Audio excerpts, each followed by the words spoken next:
إلهي إلهي إلهي وخلاقي إلهي إلهي إلهي وخلاقي إلهي وخلاقي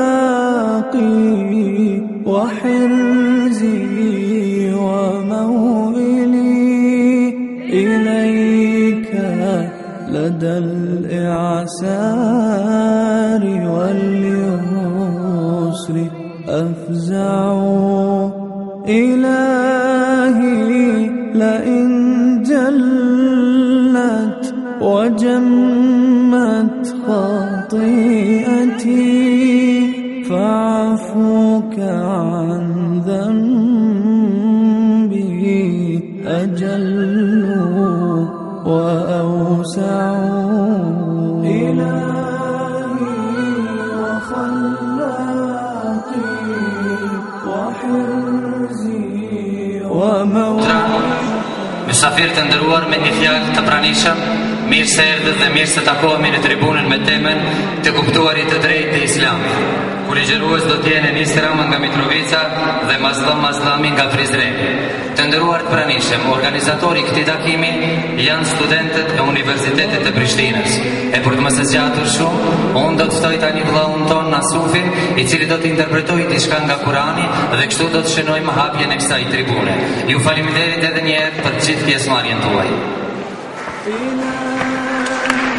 بالله من الشيطان الرجيم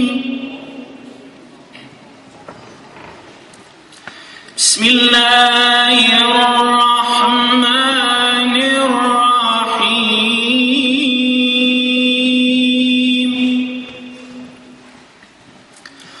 والشمس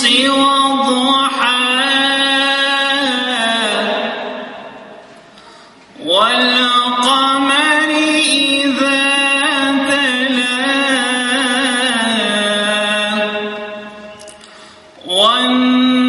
والنهار إذا جلاها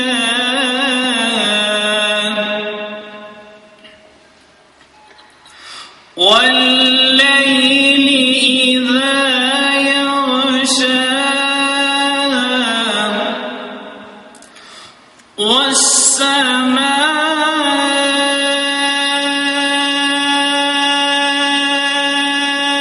والسماء وما بناها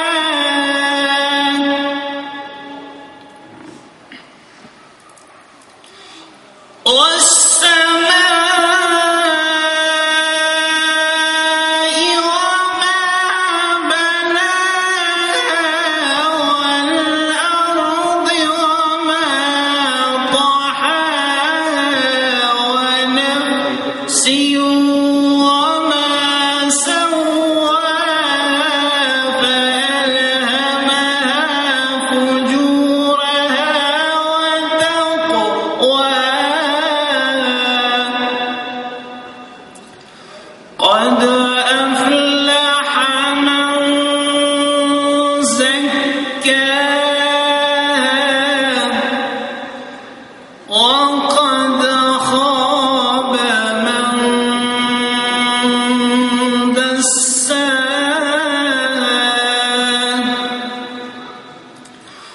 كذبت ثمود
Të nderuar pranishëm, në emrin tuaj falenderojmë vëllain ton për këtë interpretim të Kuranit, ndërsa e radhës është që ne t'i ftojmë ligjëruesit tanë për të zënë vendin e tyre.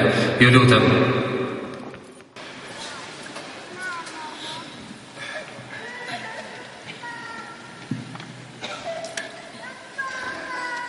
Të nderuar pranishëm, ligjërimin e vazhdon hoxha jon i nderuar Enis Rama.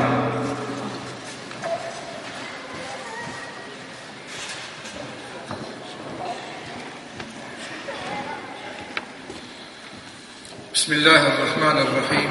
Alhamdulillahi rabbil alamin. Salatu wassalamu ala rasulina Muhammadin wa ala alihi wa ashabihi wa man tabi'ahum bi ihsan ila yawmiddin. Falënderimet dhe lavdërimet tona dhe të gjitha adhurimet tona i takojnë vetëm Allahut azza wa jall. Ndërsa paqja dhe bekimet e tij qofshin mbi të dërguarin ton të fundit, Muhammedin alayhi salatu wassalam, mbi familjen e tij, mbi shokët e tij dhe të gjithë ata që ndjekin këtë rrugë deri në ditën e fundit të kësaj bote. Të gjithë ju përshëndes me përshëndetjen islame që Allahu xhalla wala përzjodhi për neve. Assalamu alaikum wa rahmatullah. Paqja dhe bekimi i Allahut dhe mëshira e tij qofshin mbi të gjithë ju. Pas falëndrimit të Allahut azza wa jall, i takon që t'i falenderojmë ata vëllezër të cilët u angazhuan dhe u munduan dhe u përpjekën që kjo tribun të merë këtë formë madhështore që farë ne po e shohim tash para vetë. Normalisht, tema për të cilën është zgjedhur që të flitet nuk është një temë e lehtë. Nuk është e lehtë nga dy aspekte. E para, për shkak se të gjitha problemet e muslimanëve gravitojnë në këtë pikë. Dëmonë ose them nga një aspekt tjetër burojnë nga kjo problem, nga kuptimi i drejtë i islamit. Dhe në anën tjetër nuk është temë e lehtë për shkak se është e gjerë, e që ta trajtosh një temë në këtë sallë kaq të madhe, brenda një kohe të kufizuar, gjithashtu edhe kjo bën këtë temë të vështirë, po Allahun e madh lutem që ta ndihmon.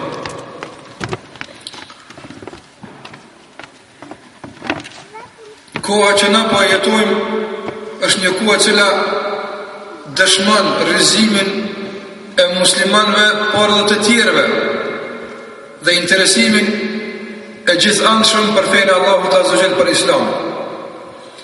Nuk kalon ditë që nuk ndëgjojmë për hyrje të ndryshme në Islam, për rikthim të njerëzve në fenë e Allahut azza wa jall, me gjithë që mundohen me mbulukët për treguar se po zbehet e po dëmsohet, realiteti po i përgënjeshton vazhdimisht njerëz të tjerë. Në anën tjetër, pasi që është aktualizuar të folët për Islamin deri në nivelet më të mëdha dhe në shtresa e ndryshme të njerëzve, gjejmë se zakonisht komentohet për veprimet e caktuara të Islamit se feja është kjo, apo kjo nuk është fetare, apo kjo është e tepruar, apo kjo nuk është në rregull, e kështu me radhë. Saqë ndoshta një vëzhgues nga jashtë ka mundësi të bindet se hala musliman nuk po e di kanë çka feja e tyre. Andaj na kemi nevojë që para se të dalim tek detalet e fesë, sa thu vallë a është kjo fetare apo nuk është kjo fetare, a është kjo e drejtë apo nuk është kjo e drejtë, na duhet që fillimisht të formojmë një bazë të përbashkët mbi cilën pastaj do të ndërtojmë debatin tonë për fenë. Kjo është e domosdoshme, nga se nëse nisemi nga bazat e ndryshme, nga bazat e lloj-llojshme, atëherë rrjedhimisht për kësaj edhe rezultatet do dalin të tilla. Për këtë arsye, unë dëshiroj që brenda kohës së limituar që e kam, të flas për një bazë të palkundur, për një bazë të domosdoshme që na si musliman duhet ta kemi parasysh vazhdimisht kur dëshirojmë të flasim për kuptimin e drejtë të Islamit. Dhe mendoj se ky është limiti i fundit në të cilin asnjë musliman nuk guzon mbaro. Për këtë arsye edhe e konsideroj si bazë, nga se mbi të pastaj çdo gjë që ndërtohet, edhe në qoftë se ka mundësi të jetë ngjyrimeve të ndryshme, nuk na dëmton. Allahu azza wa jall kur e ka dërguar pejgamberin sallallahu alaihi wasallam, qëllimi i dërgimit të tij dhe qëllimi i zbritjes së Kuranit ishte që njerëzit t'i udhëzon nga errësirat në dritë, që njerëzit të kenë para vete një program përmes të cilit do të kenë mundësi të orientohen në jetën e kësaj bote. Nga se njeri kur vjen në këtë botë gjendet para rrugëve të ndryshme, dhe në çdo rrugë ka thirrës të saktuar që e thret të bëhet udhëtari i asaj rruge, për mos të bredhur, për mos të humbur kohë, madje për mos të humbur dhe jetën. Allahu Jalla wa Ala ka dashur që ne ta kemi në dorën tonë një udhëzues, një hartë përmes të cilës do të orientohem në jetën e kësaj bote. Në qoftë se do të krahasonim atëherë Islamin si udhëzues, i cili ngjan një hartë, atëherë duhet të kemi parasysh pikat vijuese kur të flasim për kuptimin e fesë. Fillimisht, në qoftë se dëshiron ti të orientohesh në ndonjë drejtim të saktuar, në qoftë se dëshiron të arrish dikon, në qoftë se dëshiron të kalosh në rrugë të saktuar, por për ty kjo rrugë është e panjohur, atëherë domosdoshmë duhet ta përdorësh një hartë e sa ndihmon ty me kalu atë rrugë. Kushti esencial i kësaj harte është që harta ti përket tokës, ti përket rrafshit, ti përket pjesës që ti do më orientuar ta. Nuk është e logjikshme që ti të dëshirosh të orientohesh në Prishtinë me hartën e Mitrovicës, nuk i mundësi me gjetë rrugën kurrë. Prandaj esenca është të dim se çka është objekt i studimit tonë kur flasim për fenë Allahut Azza wa Jalla. Dhe në qoftë se këtu bojmë bazë dhe mbi këtë e ndërtojmë hartën tonë, e kemi lehtë pasaj të orientohemi. Andaj objekt i studimit tonë dhe qëllimi ku do na mësil është feja Allahut Azza wa Jalla, apo Islami, i cili me gjithë mos pajtime që kanë mundësi me buru në mes të muslimanëve, ndërtohet në fjalën e Allahut edhe në hadithin e pejgamberit sallallahu alaihi wasallam. Kjo është feja e Zotit, që ka vdek Muhamedi sallallahu alaihi wasallam dhe i ka lënë muslimanët në fe të qartë, pa mjegulla, pa dilema, pa dyshime, të qartë, sikur që ka thënë pejgamberi sallallahu alaihi wasallam, taraktukum ala mahajjatil bayda, ju kam lënë në një rrugë, në një rrafsh të pastër, të qiltër, të kulluar, la yazigu anha illa halik, nuk ka mundësi të devijon këtë rrugë, pos ai që tënë qëllimisht në humb rrugën. Do të thotë, objekti i orientimit tonë, fusha e orientimit tonë është kush? Feja Allahut Azza wa Jalla. Në bazë të kësaj tash do na me formu një hartë që do na pastaj me ditë apo orientohem drejt apo jo. Do na me mat veten tonë se a jena duke ecë mirë këtë fe apo jo. Për të qenë harta e drejtë, për të qenë kjo hartë e pranuar, për të qenë kjo hartë ajo që të ndihmon ty të orientohesh në këtë rrugë, duhet të ketë 3 kushte. Njëjtë është edhe kuptimi i fesë. Andaj e krahasova fenë me hartën. Njëjtë, ti po do të më orientu në fe, po do me ditë çka duhet me bo, çka nuk duhet me bo, po do me ditë çka është e rëndësishme, çka nuk është e rëndësishme, apo do të më orientu. Njësi kurse me hartën. Andaj, po e krahasoj mu nga kjo aspekt, hartën me fe. E për qenë një hartë valide, për qenë një hartë, aja që të krymë punë, ndihmon të më orientu, thash duhet i këtë 3 kushte. Mua është të dhe feja, që ti dënë me e kuptu drejt, duhet mi pas 3 kushte.